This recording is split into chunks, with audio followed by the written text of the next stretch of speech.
A fancy restaurant with a stunning night view. My dear Alex opens a small box. Inside is a ring adorned with diamonds.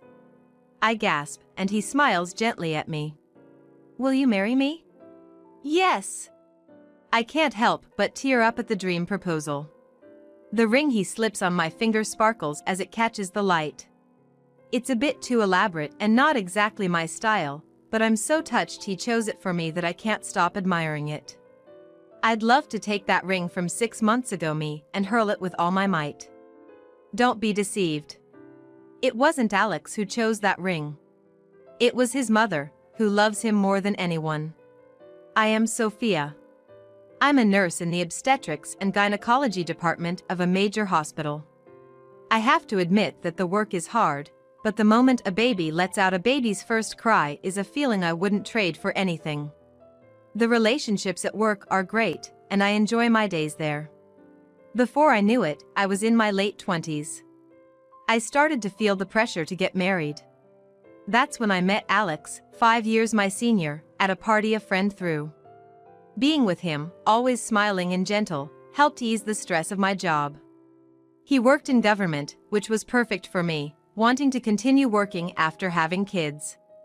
I was upfront with him about wanting to keep working, and he supported me, saying it would help him out if we both brought an income. I was drawn to him, but there were some things that nagged at me. On the day of our first anniversary, I arrived at the cafe to find Alex in a suit, holding a bright red bouquet of roses. What's with the? Because today is a special day. Sophia, meeting you a year ago was the best thing in my life. Thank you for coming into my life. Thanks. I take the bouquet with a forced smile. I love flowers and appreciate the gesture. But a bouquet is cumbersome at an amusement park where we were planning to go, and the suit is out of place. I wanted to say something about it, but couldn't bring myself to ruin his kind gesture. So, I ended up spending the day at the amusement park, conspicuously out of place with a man in a suit and a bouquet. Yes, Alex's sense of style and common sense were somewhat unique. He said we were going to a fancy restaurant, so I dressed up, only to be taken on a winter beach walk to pass the time before our meal. For my 29th birthday, he gifted me a teddy bear as tall as me, even though I have no interest in stuffed animals. Even on ordinary days, Alex tries to give me designer gifts or insists on paying for everything. I'm not interested in designer stuff, and since I earn about the same as him, I've told him we can split the bill, but he won't budge, saying, I'm the man. But I'm not even into the designer stuff he picks out, and it just ends up being too much for me. When I've talked to friends about it, feeling really stuck, they just say things like, are you bragging? I just want to make you happy. Hearing that makes me feel like I'm the one being unkind. His lack of taste or common sense isn't hurting anyone, and there's no doubt he's kind to me. So, when Alex proposed to me at a fancy restaurant with a ring that was totally not my style, I was still happy and didn't hesitate to say yes. But I should have faced the discomfort I felt at that moment more squarely and questioned it more. When I visited his apartment to meet his parents for a marriage introduction, his mother greeted me with the biggest smile. Sophia, nice to meet you. I've been wanting to meet you for so long. Oh, hello. Come in, come in. I bought a cake from the department store because I thought we could eat it together. I had been nervous, having an impression that most mother-in-laws traditionally don't get along with their daughter-in-laws, but I was taken aback by her enthusiastic welcome. Alex just smiled and watched the two of us. The cake his mother had prepared was loaded with fruit, and even the plates and the cups filled with tea looked expensive. Facing my stiffness, his parents spoke kindly to me, and it was clear they were genuinely happy about the marriage. I thought to myself, I can make it work with these people. Feeling warmed by the atmosphere, I reached for my fork to eat some cake. Seeing the ring sparkling on my left hand, Emmaelle's eyes also sparkled. That ring is just lovely, isn't it? Do you like it, Sophia? What? I was clueless and stunned, and Alex chimed in with a smile. Mom and I picked out that engagement ring together. Oh, choosing an engagement ring with his mom? I couldn't keep up with Alex's astonishing statement. Mother-in-law, mistaking my shock for joy, kept dropping bombshells. The roses for your anniversary, the suit, even the teddy bear for your birthday. I advised him on all of it. See, he's smart and kind, but not used to dealing with women.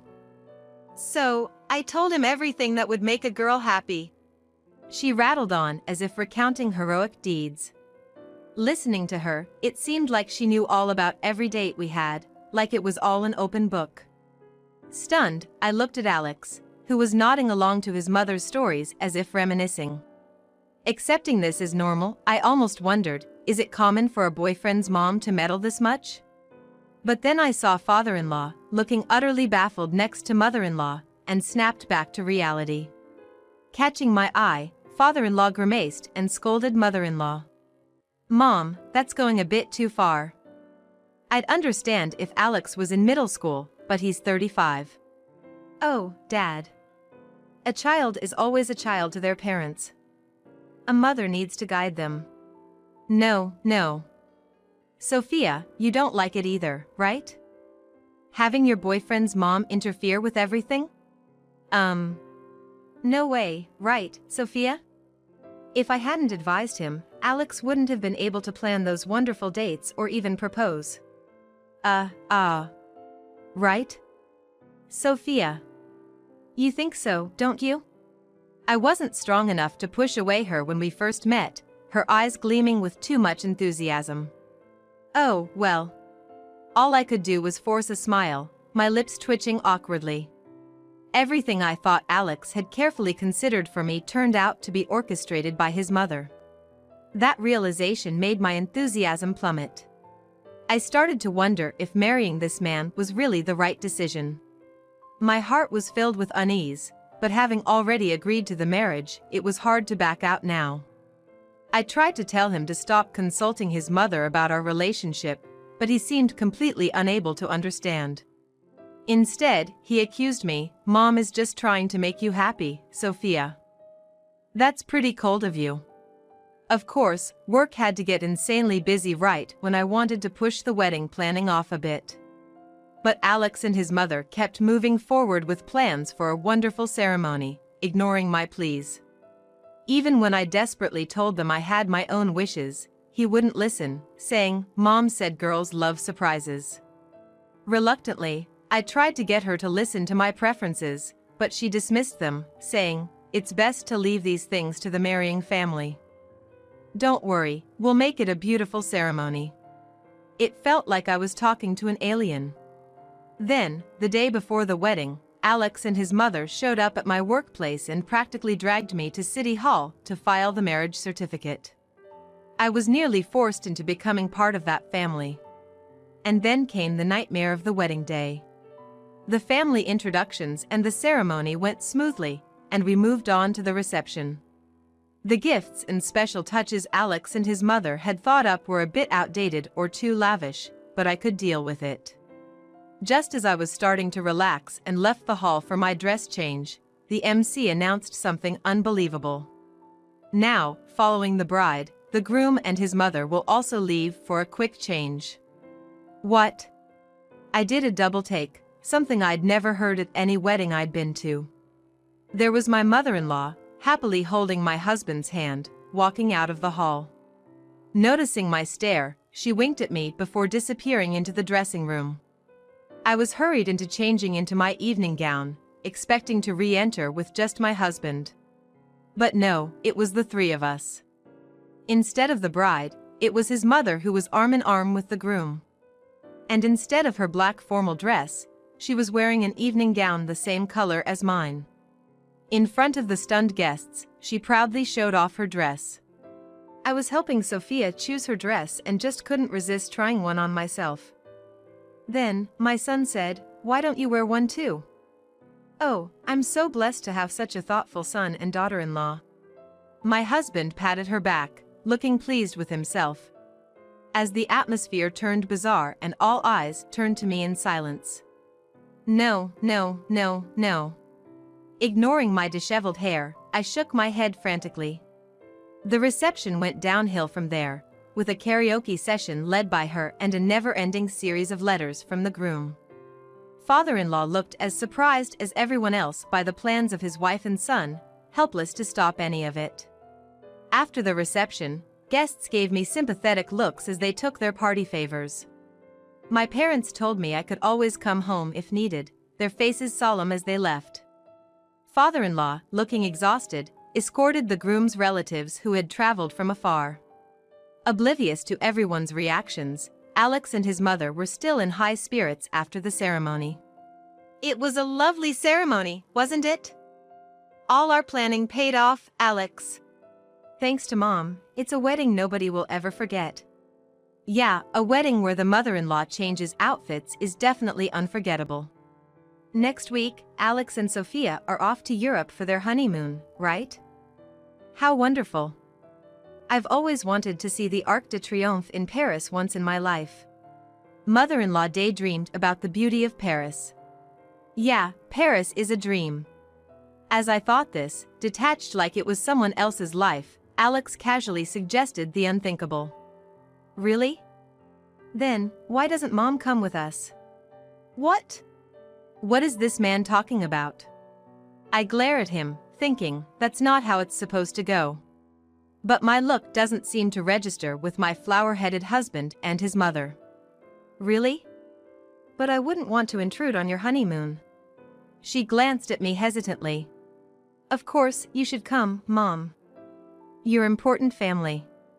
Right, Sophia? Absolutely not.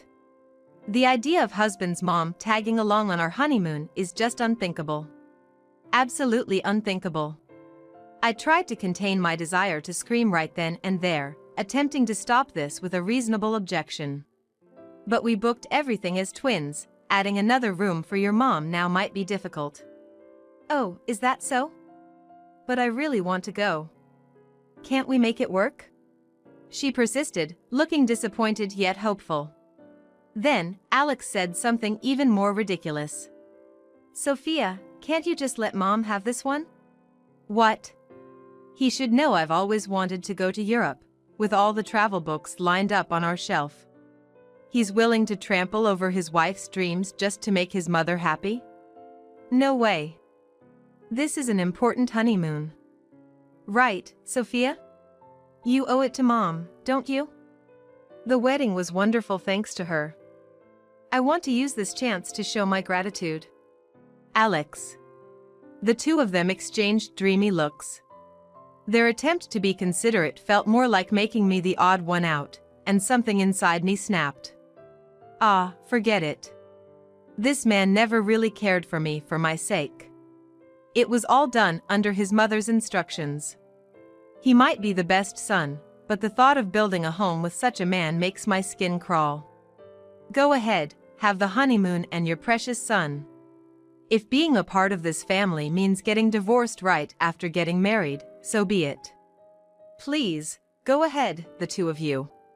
When I told them in a monotone voice, their faces lit up clearly. What? That's so generous of you. No, I can travel anytime. I smiled brightly, and they seemed moved to tears. Choosing you, Sophia, was the right decision. Thank you, Sophia. Alex and I will enjoy it. What would you like for a souvenir? I don't need anything. Just have a great time. Sophia, thank you so much. Could you look after Dad while we're gone? Alex, with flushed cheeks, gripped my hand tightly. I showed him a benevolent smile, making sure he knew his feelings hadn't changed. The next day, father-in-law, looking pale, rushed to my workplace. Sophia. What's going on? Mom's saying she's going on the honeymoon with Alex, which is crazy. And you've agreed to it. I took the flustered father-in-law to a quiet lounge and explained yesterday's attitude from them and my intention to divorce. He hung his head in shame. I'm sorry. I knew Mom doted on Alex, but I never imagined it would go this far. I want to leave too. What? Oh, no, don't worry about it, Sophia. It's not because of you. Mom and I have never agreed on how to raise children, and her financial habits stuck in the bubble era have caused endless conflicts. I've been putting up with it until Alex got married, but this is too much. That makes sense. No reasonable person could accept their wife and son's behavior. If father-in-law is also thinking of divorcing, that makes things simpler. In that case, Dad, how about we give them a bit of a surprise together? I whispered a plan for revenge to him. A week later, mother-in-law and Alex left for a 10-day honeymoon in high spirits. After seeing them off, father-in-law and I moved out separately. We then changed the locks on the family apartment and handed the new keys to a certain individual. 10 days later, a radiant mother-in-law and Alex returned to the apartment. Father-in-law and I watched secretly from the neighbor's apartment as they tried to enter. The key won't work. What? Mother-in-law twisted the key in confusion. Strange. Maybe we should call Dad or Sophia. Alex pressed the intercom. Then, a nearly 2-meter-tall foreign man slowly appeared from inside. What? Hello, can I help you? What? Alex and mother-in-law looked up at the man in shock. Who are you? I'm Chris. I've come to the status to study. To become a cowboy. Chris? A cowboy? Why? Where's Dad? And Sophia? This is my parents' house. I am Chris. I aspire to master lariat as a cowboy. What's going on? Wait, this is my parents' house, isn't it? Alex looked confused as he checked the nameplate. Instead of green, there was a piece of paper clumsily labeled Morgan. Mother-in-law was panicking behind Alex, trembling at the sudden appearance of a large foreigner. What? What's going on? Where's my house? I'm Chris. I enjoy guns. Want to see? What? Ignoring the frozen pair, he actually brought out a vintage handgun from inside. Eek. The terrifying combination of an unfamiliar foreigner, his large physique, and a sword drained the color from Alex and mother-in-law's faces. I want to try using it. What? Is it okay? Test shooting, no bullets. What?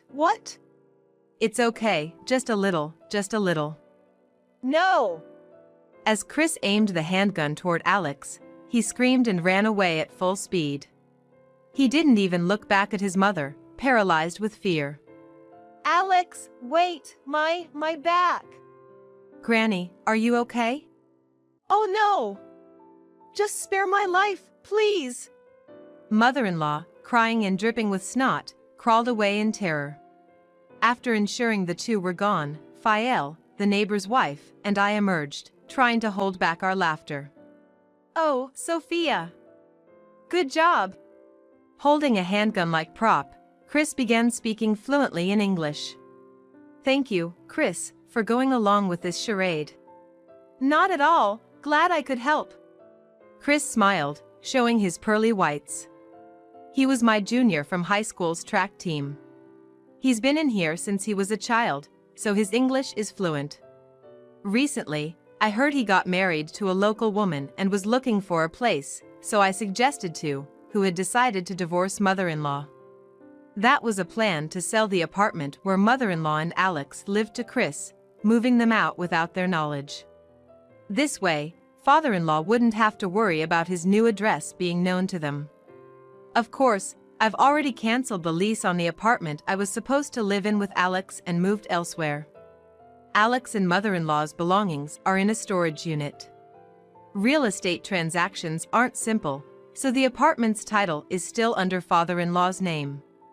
But after hearing my tragic story, Chris was outraged and suggested, let's give them a bit of payback, leading to the prank of returning from the honeymoon to find an unknown foreigner living in their home. I never expected them to be so surprised. Coming back from a trip to find a stranger living in your house would surprise anyone.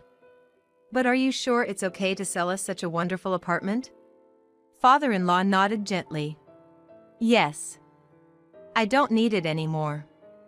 If it can help you and your wife start your new life, that's all I could ask for.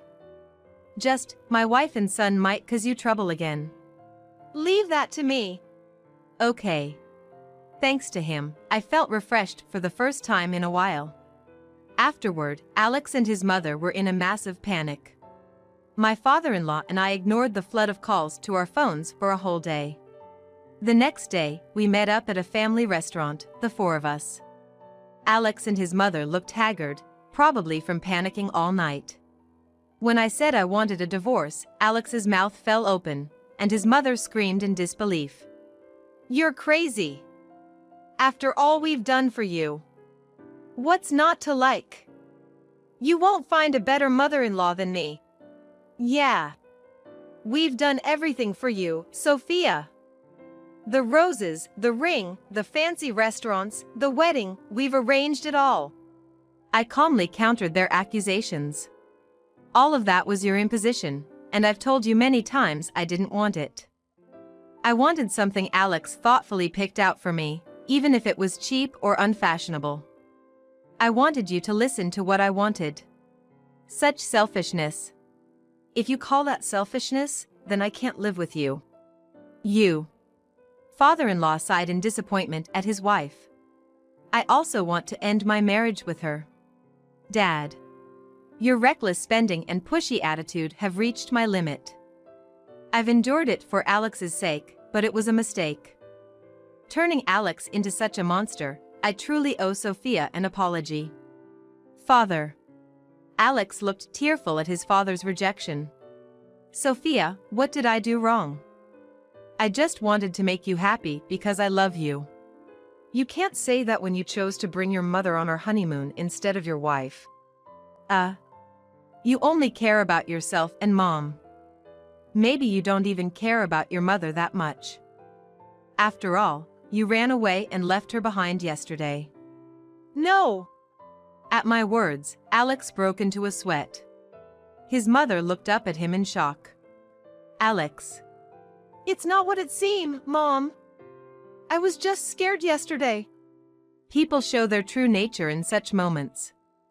I can't build a family with someone who only thinks of themselves. Wait, Sophia.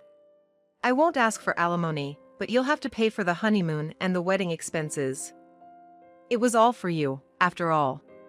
Wait, Sophia. Let's meet with a lawyer next time. Sophia. My husband's pleading voice didn't touch my heart at all. Though we were married, I was just relieved to see his true nature before we had children. Eventually, my husband and I divorced.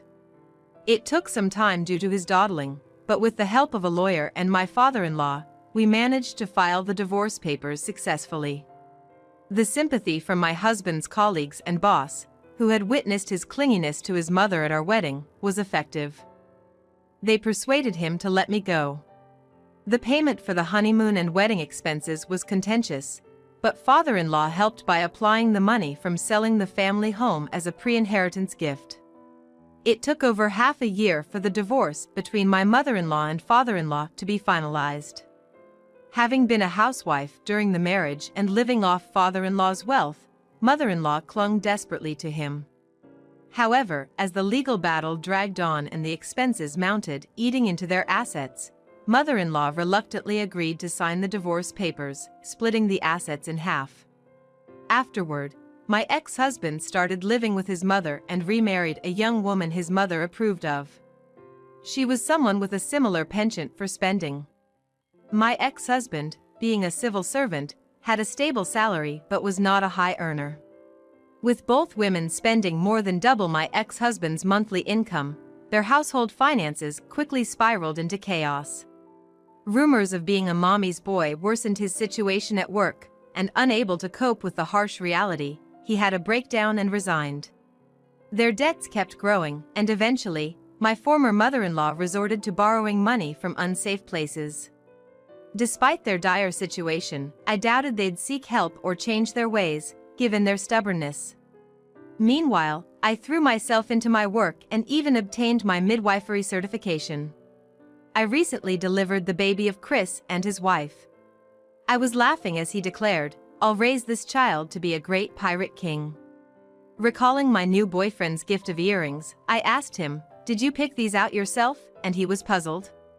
He made a warm smile as he assured me he chose them because he thought I'd like them. Imagining him pondering over the gift made it all the more precious. Wearing those earrings, I enjoy planning our outings, living each day with joy and purpose.